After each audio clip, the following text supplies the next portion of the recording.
I would love to sort of kick off by just telling us a little bit about, why Nespresso shows up here at the Cannes Film Festival and what you guys are doing.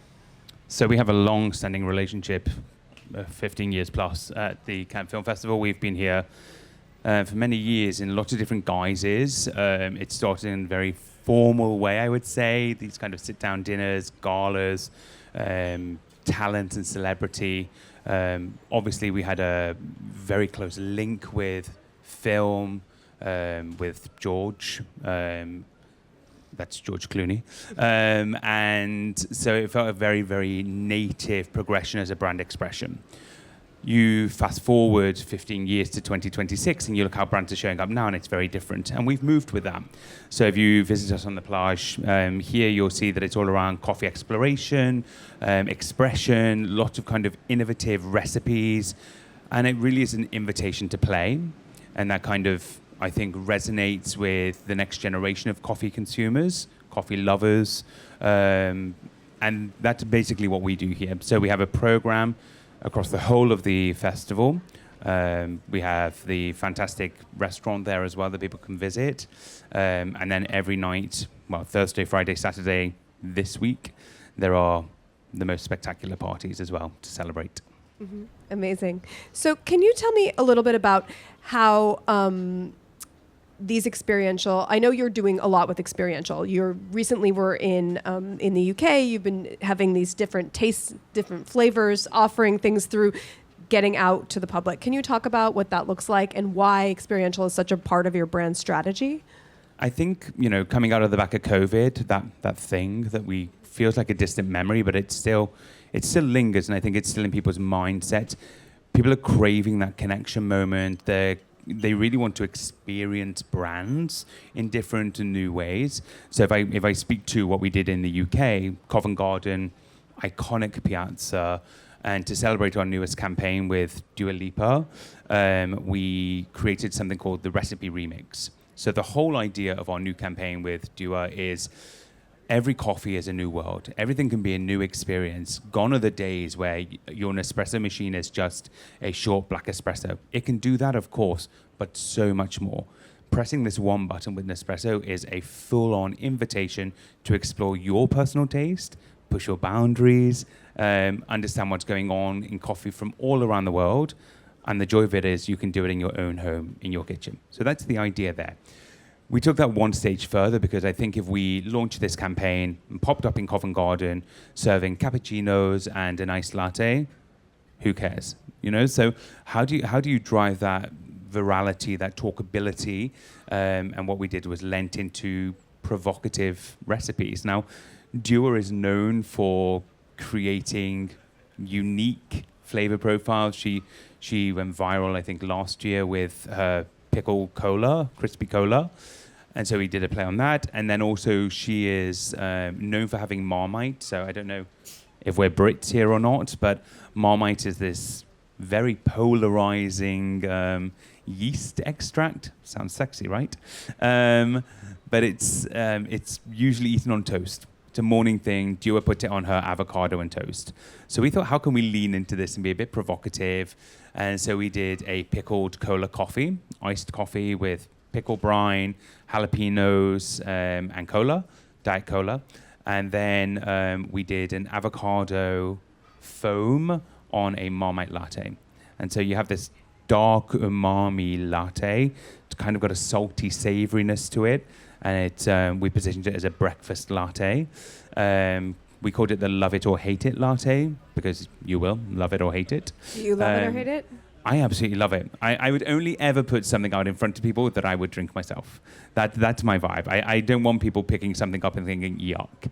And the whole idea was, how can you do something that on paper sounds absolutely grim and makes you go, ugh, and yet you really, once you've had it, go, ooh, that surprised me. I didn't think Nespresso would do that. I didn't think coffee could taste like that. I didn't think I would want to have this experience with coffee. And now I would look to add this into my repertoire. I don't think people are at home every single day making a pickle cola coffee. But if you can get its talkability, and if you can get people to try it and reassess the brand and reappraise the brand in a certain way, I think that you're doing a very good job. So that's what we did in Covent Garden. It was a huge pop-up. It was there for 6 days. We welcomed over 5,000 visitors over the 6 days, and the results have been fantastic. And then when you drill down into the demographics of who were visiting, the age split, super interesting. It was 75% 18 to 35-year-olds. And then the rest was made up on different demographics of age. When you're talking about the next generation of coffee consumers, people who are shaping the category, it's those people. And I think Nespresso, a brand that's been around for 40 years, we're getting our Botox done, to be able to speak to them authentically in a way that's playful and that they're excited by, to me, I think that is a job well done. Amazing. And you do that a lot in this new campaign with Dua. I don't know if any of you have seen it, but basically Dua Lipa comes in and she sort of takes over for George Clooney. How did George feel about that one? So it's not so much taking over. I think that it's a nod, and I love the fact that George is in the campaign. Who hasn't seen it? George is obviously has his iconic line of "What else?" It is our brand tagline, and "What else?" is often being used as this Nespresso. What else? Like, what else would you want? And if you look at how it's being used now with Dua, it's more an invitation to play. Like, what else can Nespresso do with you? What else can you see? What else can you explore and learn? And so I think that it just has a reframing, and I love the interaction between them. I sadly wasn't on the set when it was shot. That would have been a fantastic day, I'm sure. But from what I hear, it was an amazing day, amazing vibe, and I think that they have a huge amount of mutual respect. Yeah, the chemistry is great in the spot. Can you talk about this business strategy? Are you really leaning into this younger generation, trying to keep the brand vibrant and alive to a Gen Z, Gen Z audience? It's an interesting one, right? I think every brand you speak to will say, oh, we really want to appeal to Gen Z, Gen Alpha. We have to. Like, it's the new generation, and that's, people coming up through. We know that people want to be, or brands want to condition people to choose to be top of mind, have share of voice, all of this. However, we've been around for 40 years. We have loyal customers who are not Gen Z, who are not millennials, and I think that it's really important that whenever a brand is so invested in new and wanting to ensure the future success of the brand, that you have a duality, that you are not only appealing to new, fresh, younger, but that you're really protecting and engaging with your core. And something that we're doing right now in the UK is looking, how do you balance attracting new whilst also showing a lot of love to the people who have kept you afloat and kept you successful and driven everything that you've been able to do for the past 40 years. Right, so it's that classic marketing challenge of acquisition and loyalty and balancing the double. 100%. And I think, coffee's an amazing thing in terms of it can speak to so many different people in so many different ways. And the way that I enjoy coffee is probably not the same as how my team enjoy coffee, which is probably not the same as how my CEO enjoys her coffee. You can lean into that. We have 12 months in the year, and there's a lot of time to speak to people. We're a D2C business, so we have fantastic amounts of data. We understand people's consumption, and therefore you know how to speak to who to keep them engaged. And I think that's super important. Absolutely. And I know you were talking about how there's an education piece as well, because obviously Nespresso is made in its own way. It's your own machines. Can you talk about, as you're attracting new customers, how you're bringing them on that journey of education? There's a big thing of education for us, especially in the UK, around sustainability. I think that single-serve coffee has a perception, and the perception is not reality. And I think for me, one of the biggest things of education is showing people everything that we do as a brand to stay at the forefront of sustainability. There was a film on a couple of nights ago at the Palais called Groundswell. It's in partnership with Amazon. It will be launching on their platform. Nespresso plays a huge part of this in our regenerative agriculture. Say that after a few rosés on the beach.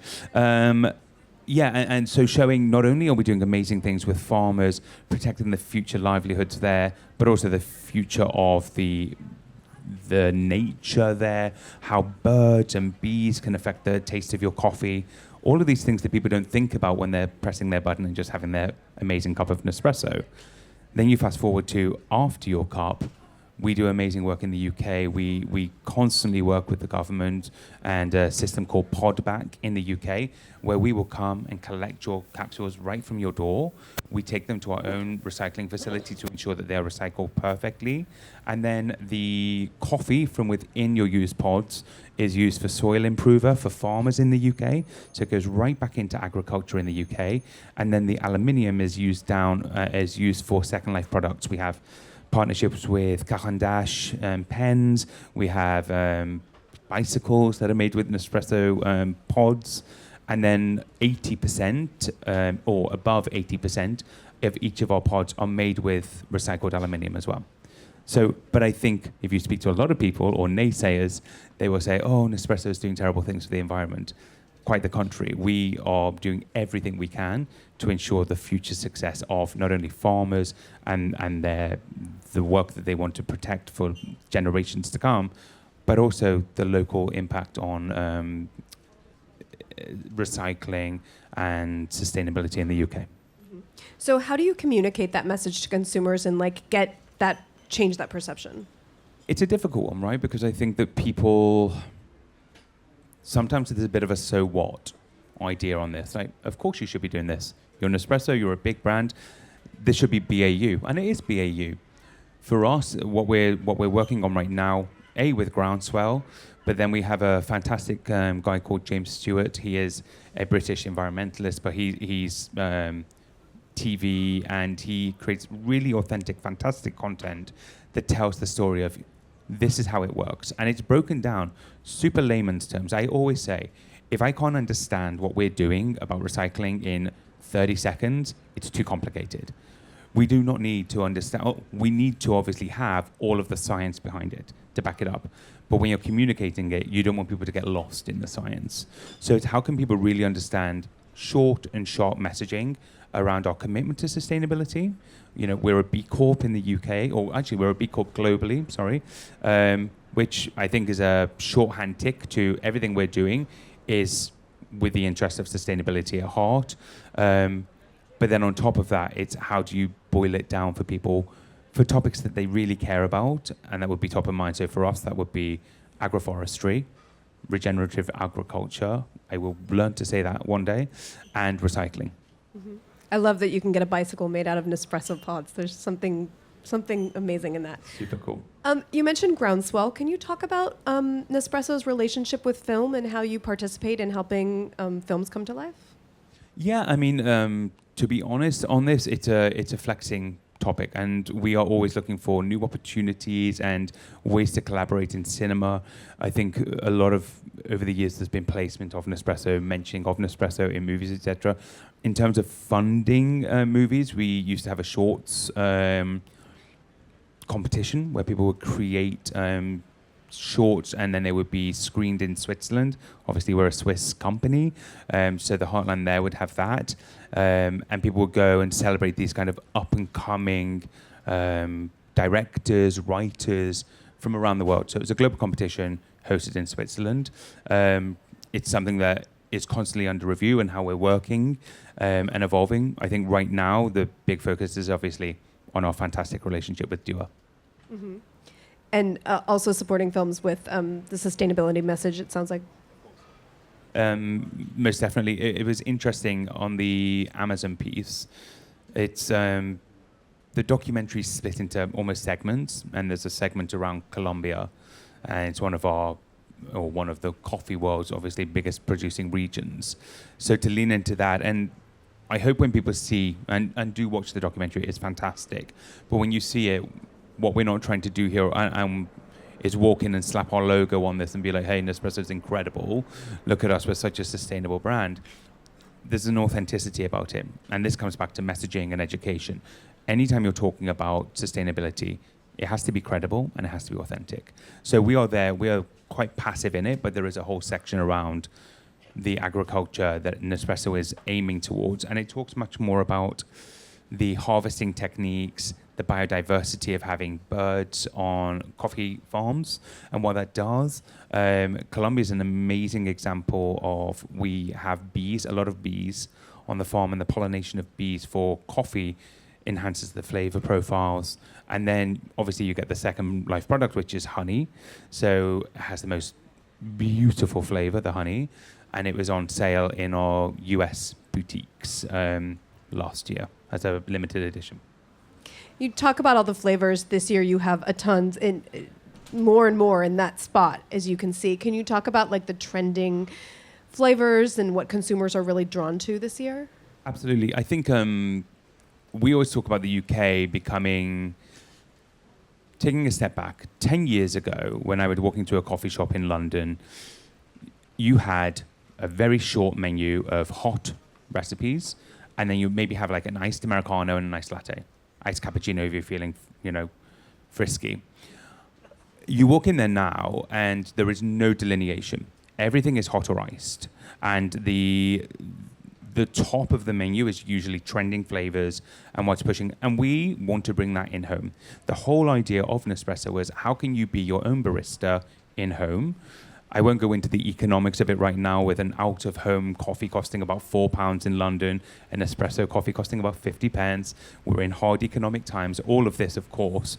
But if you look at what you can do in home, there is no reason why you cannot create what you're drinking in large chain coffee shops, let's say. I won't name names. What we are doing, so this year, I'll lean into what we're doing. We have a vanilla coconut iced coffee for summer, super refreshing. Our newest flavor this year is yuzu vanilla, which obviously has this citrus, and it's amazing. It has this kind of iced tea quality to it. So if you're trying to get your head around what it is, that's how I'm trying to frame it for people to try and explore. On top of that, if you go to the plage here, we're serving like iced slushies of yuzu vanilla. So it's very cool, it's playful. Last year we had a huge success with pistachio. We launched, I think that everywhere you turned last summer, every color was pistachio, everybody was eating pistachio. It was a kind of amazing convergence of launching an amazing coffee at the right time, and it was selling out everywhere. We have, I don't know if you guys have seen, we have a iced tumbler that we cannot keep on the shelves. The moment it drops, people are talking about it online and it's flying off the shelves. And that really is leaning in and helping this trend of iced coffee consumption. So for us, that is one of the biggest drivers. And if you look into coffee consumption in the UK, I'm going to really talk for the UK of the data I have, you're seeing this moment of iced flexing well beyond summer. It is no longer just hey, it's above 20 degrees in London, which I think happens twice a year. We're seeing cold coffee consumption in December. It can be snowing outside, and people are still lining up for an iced coffee. It's super interesting, the mindset shift. I love that. And I imagine that part of this pushing or introducing and exploring all of these new flavors helps the sort of hurdle of getting people to buy the machines. Because sort of once they're in, I'm sure if you're buying something, you're like, oh, I can just make one espresso versus I can make a range of palettes. How does this sort of help drive sales? It's an interesting one because we have the two B2C systems. We have Original, which is the classic pod that everybody knows and loves. And then we have Vertuo. Vertuo is the most amazing technology. It's barcoded pods. Your machine is super intelligent, reads the barcode, knows exactly how to extract not only the cup size, but that specific blend. They all have their own profiles, of course. And within Vertuo, we have over 40 different coffees. So we, in the UK, are around a 50-50 split of Original and Vertuo machines. We are seeing movement towards Vertuo, and we've just launched with Dua and this new campaign, Vertuo Up, which is our newest Vertuo machine, new innovation, and it is really designed, it has a button there for recipes. And that button, when I say for recipes, what it does is it half extracts your coffee, because you have coffee sizes that were designed for some markets where they enjoy really long cups. You know, you're talking, some of these coffees were 450 mil. That's bigger than a can of Coke. For coffee. other markets where the UK is a milk market, let's say, a lot of our coffees are consumed with milk in milk recipes. Being able to half extract that size gives you a stronger shot of which to base your milk recipe. So people are leaning into this a lot more, loving this kind of coffee creations mode and this kind of recipe button. It's the USP of Virtuo Up. I love that. Going back to the beach, obviously having these beautiful activations that you build out and bringing in top talent attracts a lot of eyeballs and brings a lot of people down there. How are you engaging the creators and the sort of social conversation to make this continue beyond the festival and through the summer? So we have a slate of amazing talent that we work with in the UK. We have multiple tier of influencers that we work with, from macro to micro, and they all have a huge role to play in the funnel. I think that it depends on what you're looking for. We bring our kind of macro here to amplify, as you say, lots of eyeballs, but create UK relevant content as well. There is a wit and a charm, I think, about Brits that we resonate with, and I think that having that tone of voice really lands well for our consumer. Then once you get home, we will lean into our summer coffees, which launch at the end of May. There'll be a second wave with both HQ created content with Duo and global creators. And then as you go down the funnel, you'll start seeing more Brits talking about how they're doing this in the UK, finding relevant moments to talk about cold coffee consumption in the UK, because sadly, most of the UK does not look like Cannes. We do not have the plage in the centre of London, let's say, or in Liverpool or Edinburgh. So it's how do you do stuff that's playful here? Parks are a huge culture for us. How do you position Nespresso coffee as your summer go-to drink when you're going to the park with friends?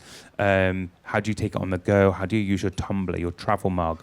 How do you go from in-home to out-of-home? These are the conversations that we're constantly having with our talent. And you will see, especially in summer, a lot of our content goes from taking the campaign with Duo, which moves into phase 2 in summer, which is all based around the pool idea, which the Cannes plage here is based around the pool as well. How do you take that and then translate it in a witty way into the UK? Mm-hmm. Is there, I'm curious, we talked to a lot of brands, big global brands like Nespresso, on that sort of balance between global strategy and local execution, and sort of what role does, Veve's headquarters play in the UK's activations? I think it's incredible that we have such a strong, talented team at HQ who spend a lot of time looking at trends that are around the world. We are, as I said, a Swiss brand, but coffee consumption is a global thing, and coffee consumption around the world is so different. So having this one-size-fits-all approach it's great when you have these master campaigns, Dua, George, etc. But then when your kind of second tier or your third tier, your tertiary tier of content and communication really has to sit within the markets. So we have an amazing framework in which we play with. We work very closely with the social team, the brand comms team at HQ to align. There's a playbook that's created, and we work within these kind of guardrails, I would say. I think that's super important for brand integrity around the world, so we're not going off and creating crazy, completely off-brand content, because consumers shop everywhere now, right? They shop on their phone at home, they shop walking down the street, they're on different digital platforms, and I think a holistic view within a framework is super important. I never ever forget, I saw one brand, again I won't name, and I loved this social campaign they were doing, and I went into their store the next week and it was like a totally different universe. And I was like, I don't understand this. I don't understand this breakdown as a master brand, why you are playing so cool, trendy, young on social, and yet you go into your physical spaces and it's like a museum to the brand. It doesn't land. And I think the consumers have to be brought along with every touch point, having some semblance of continuity. And talk to me, I was recently just the other day in a really beautiful Nespresso store in Basel, Switzerland. And talk to me about your retail strategy, because you guys really are bringing it. Retail's super important, and again, for me, I always say that retail is the window to the brand. I think that in a growing world of e-commerce and digital transacting, being able to go into a space where you can feel, you can smell the coffee, you can learn about the coffee, and you can engage with people who are so passionate about our brand and our coffee, you can learn so much. And this comes back to education, right? Why Nespresso? Why any brand? And I think that's the role of retail. Our retailer, it's not a hospitality space. It is obviously still a commercial space that has strong targets and really pulls its weight in the mix. But it's the place where you can go and learn and engage, and you really see the brand face to face. Also in the UK, this is not the same for every market, but in the UK, you can try any coffee from Nespresso for free. Like, you can sit there, you can explore your taste. And I think that when, coffee prices are rising globally, and it can become a barrier to people, that ability to come in, try something new, and then maybe increase your mixity, increase your average order size, just because you've tried something and gone, "Oh, that's nice, I want to add that in to my mix." I think that's such a winning kind of mechanism. And that's the role of retail for me, physical retail. And in terms of retail, who's coming in? Is it the loyal customers we were talking about before? Is it also potentially new customers? And then how do you sort of speak to each of them in their own way? So for us, it's a mix. Our flagship, let's say, is in Covent Garden. Covent Garden is such a buzzy part of London. Lots of fantastic brands on the piazza. We're neighbours with Glossier and Apple and Chanel, Dior, Dior Beauty, etc. And I think that you get such a mix of people, and people may be forgiven for thinking that, Covent Garden is just going to be tourists everywhere. It's not. It's such a strong mix of locals who work in the area, and Covent Garden is becoming this lifestyle hub in London. It's lots of amazing restaurants. So we see a fantastic blend of people who want to explore the brand, and then people who have been Nespresso loyals for forever. For us, going back to my earlier point, acquisition and retention have to play an equal part. So for us, there is no delineation of, what are you looking for today? It's how can we help you explore the brand? Even if you've been with the brand for 30, 40 years, we innovate every quarter. There is probably a new coffee launching every quarter. So even if you've been with us for 30 years, you can still discover something new when you walk into a boutique. Mm-hmm. So what are your key takeaways? What are you hoping that people who visit the Nespresso Beach will take with them? For me, it's twofold, both here and with anything we do going forward in the UK. I want those people who have been with us for a long time, 2, 3, 4, 5, 6, 7, whatever years that you've been with us and a loyal customer before this evolution of the brand. I want you to see yourself with Nespresso and see it as cool and see yourself as being part of something interesting and engaging, but always to feel like you have a place. And then I want those people who potentially maybe saw it as a bit no longer cool, not really understanding your culture, understanding what you're doing and how you're enjoying your coffee. I want you to see yourself in it as well. So that for me, it's seeing that coffee is this amazing leveler. Anybody can enjoy an amazing cup of coffee, and I want you to see how you can explore your tastes with Nespresso. I love it. Everybody should go and visit the Nespresso Beach. Thank you so much, Michael, for being here with us. Pleasure. Thank you for having me, guys.